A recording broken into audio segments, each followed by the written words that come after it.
ক্যান্সারে আক্রান্ত শেখ হাসিনা, যা জানা গেল। প্রাণঘাতী ক্যান্সারে আক্রান্ত ক্ষমতাচ্যুত প্রধানমন্ত্রী শেখ হাসিনা।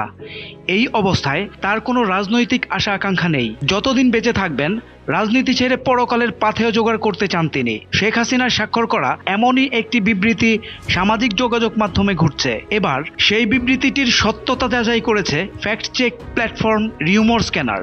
সম্প্রতি শেখ হাসিনার বিবৃতি দাবিতে ফেব্রুয়ারিতে হরতাল ও আন্দোলনের গুজব বিষয়ক জরুরি বিজ্ঞপ্তি শীর্ষক শিরোনামে একটি বিবৃতির ছবি সামাজিক মাধ্যমে প্রচার হতে দেখেছে রিউমার স্ক্যানার। বিবৃতিতে বলা হয়, প্রিয় দেশবাসী, আপনারা নিশ্চয়ই অবগত আছেন যে আমি শারীরিকভাবে অত্যন্ত অসুস্থ। প্রাণঘাতী ক্যান্সার আমাকে তিলে তিলে মৃত্যুর দিকে ঠেলে দিচ্ছে।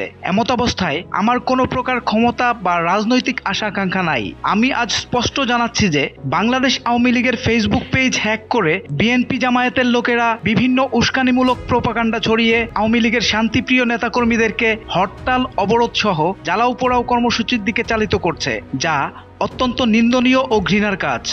আমি বারবার বলেছি, আমি এখন শান্তি চাই, পরকালের পাথেয় জোগাড় করতে চাই।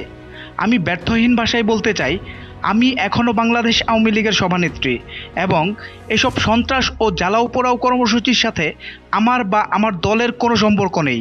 এমত অবস্থায় দেশবাসীর প্রতি আহ্বান জানাই, এ সকল দুর্বৃত্ত আগুন সন্ত্রাসীদের বিরুদ্ধে গণপ্রতিরোধ গড়ে তুলুন এবং তাদের আইন শৃঙ্খলা রক্ষাকারী বাহিনীর হাতে তুলে দিন। জয় বাংলা, জয় বঙ্গবন্ধু, বাংলাদেশ চিরজীবী হোক। রিউমার স্ক্যানার টিমের অনুসন্ধানে জানা যায়, শেখ হাসিনার বিবৃতির দাবিতে ফেব্রুয়ারিতে হরতাল ও আন্দোলনের গুজব বিষয়ক জরুরি বিজ্ঞপ্তি শীর্ষক শিরোনামে প্রচারিত এই বিবৃতিটি আসল নয়।